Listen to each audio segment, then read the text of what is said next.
There are hedge fund managers making $1 million an hour. You know, it's crazy, right? It's money everywhere. It's money in everything. I want to help you. Start your business today. Come join my royal family. Subscribe to Casino is the name. Hey, yo, what's going on right now? You're watching Casino is the name. And in this video, I wanted to talk to you guys about owning your trucking authority versus leasing on to another trucking authority. All right, so in full transparency, I have my own trucking authority and I've never leased on to anyone else's trucking authority. So I can't really give you a full depiction of what it's like having been leased on to another trucking authority, but I will be able to speak from the fact that I know it's nothing like the same. It's not even close to the same thing.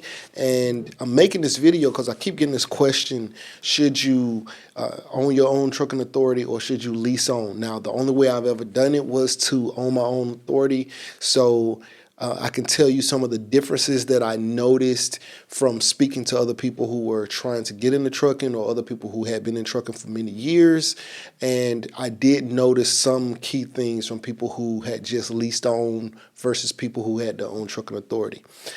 One of the main things, though, that I want to kind of just get the thought out there is that I was looking at a website a little while ago, and in that website it said that some people may want to start out with being leased on until they kind of got used to everything with the trucking business and kind of got a chance to learn some things before they got their own trucking authority. And I will tell you that that article that I read, if people are doing that, I just want people to understand that being leased on does not prepare you from everything that I've seen. It does not prepare you for owning your own trucking authority. It's two very different type of things, right? I know people who've been in trucking for 20 years and have never owned a trucking authority, and they know nothing about what it's really like owning your own trucking authority. Nothing, right? They want to drive the truck, they want to make the money, and they want to go home. But dispatching and brokering and all of that kind of stuff and the insurances and just there's so many things that they don't really know about or have to deal with. And so it's a much more simple life, I believe, when you just lease on to someone else's authority. It's much less attention that you have to pay to things than someone who actually has their own authority. And, it's just going to depend on what you want. Like, if you're just trying to have a truck or two and be as simple as possible, then yeah, it probably makes more sense for you to just lease on and let somebody else deal with that. But if you were trying to be pay full attention to or be fully hands-on with your trucking business, then yeah, owning a trucking authority might be great for you. But there's a lot of people who get into trucking thinking, oh, it's just a turnkey business. I'll buy this truck, find a driver, and then it's hands off. And of course, it's not that simple, but if you were trying to do something more geared towards that, then yes, you probably want to be leased on and let someone else handle all of the IFTA stickers and IRP tags and all of that kind of stuff. You might want to let somebody else do all of that for you. And yeah, maybe you should do a lease on, but from everything that I've seen, like I said, I know people who've been driving for over 20 years and have no idea what it really takes to run your own authority. And then, of course, owning your own authority, I learned probably more in 1 month about the trucking business itself than someone or what it takes to like be in trucking business as far as owning your own authority than someone who's been driving for 10 years and they've never had their own authority, right? Like they don't know anything about the drug consortiums and all that kind of stuff like that. Like, so you can learn a lot, which is how I even kind of got into doing these videos talking about trucking, because I was learning so much information from just being hands-on. And a lot of the people who were coming to me and asking me questions were people who had been in trucking for generations. It's crazy. Like it's but they had only done it from the stance of they were leased on. And I would get a lot of questions about, is it difficult? Like, what do you do? How do you even do that? Like, and it's like, wow, like, I would be expecting to ask these people questions because I know they've been doing trucking for so long, but it's a completely different thing.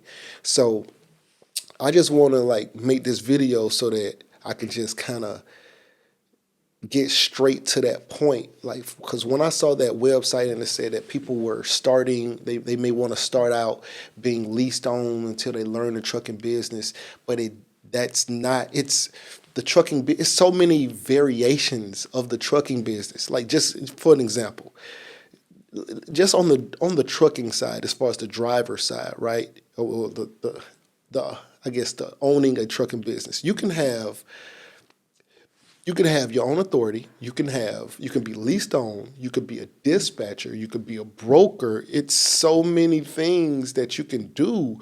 You can be a trucking consulting business, right? So you can do so many things where maybe you're just helping trucking companies get started. It's so many aspects of just, I guess, organizing or being in the trucking business is so many different aspects that you can be in, and they're all very, very different. Like the dispatcher thing, like becoming a dispatcher could be a great career for you. Maybe you don't buy any trucks and you dispatch other people's trucks and you get a percentage.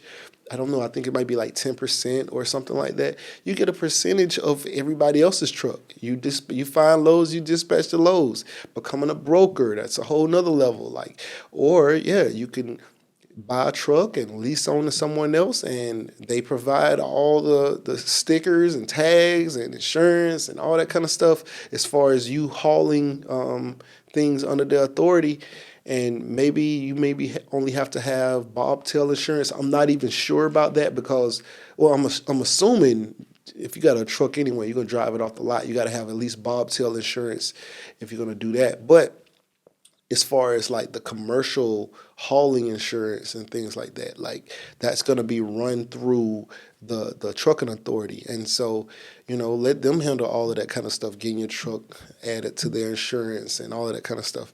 And, you just focus on the loads that they send you, and, that's kind of that thing. But if you want to really be fully hands-on and be fully in control of your destiny, then the trucking authority would be the way. Like, you can literally say, hey, driver, and you may be, I'm assuming you can do this as well when you have, when you're leased on. But I know for a fact that when you have your own trucking authority, and you could say, hey, driver, where you want to go this week? And your driver might say, well, I want to go to Miami, or I want to go to New York, or I might want to go to California for the week.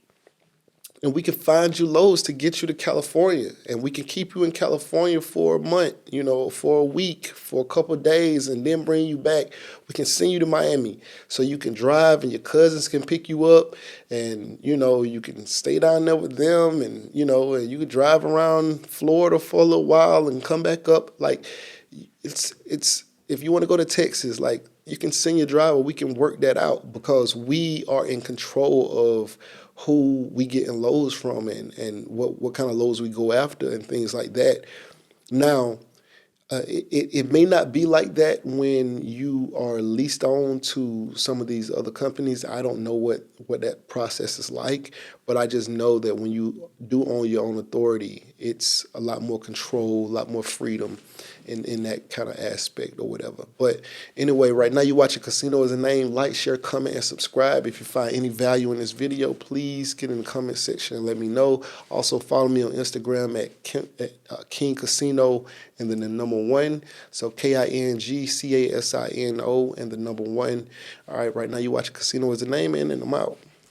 Hey, yo, what's going on? Right now you're watching Casino Is the Name, and if you wanted to know how I started my trucking business, I have an ebook called Big Shot, Hot Shot Volume 1, Own Your Trucking Authority. It's a great book, 5-star reviews. The link will be in the description below. Go get that. Yeah.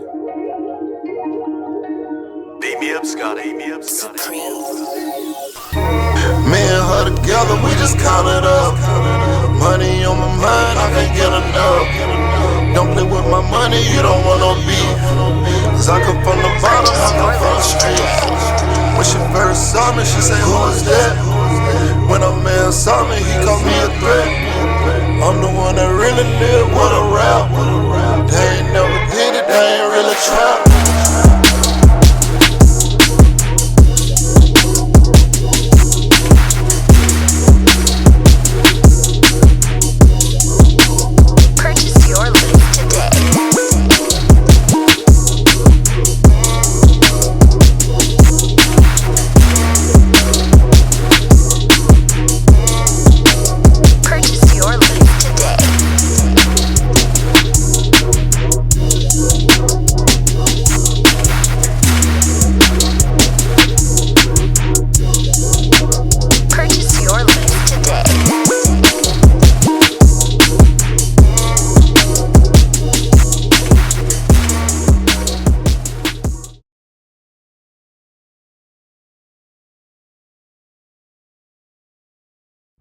You say you want to be successful, but what's stopping you? Can't nothing stop you from being successful except for you. You standing in your own way. I came from the bottom. I ain't know nothing but the grind. You can't tell me nothing about that. I caught the bus at Basin Street Projects in Tallahassee, Florida. You hear me? I used to think $1 million would last me my whole life. I'd have made that and spent that. $1 million ain't enough.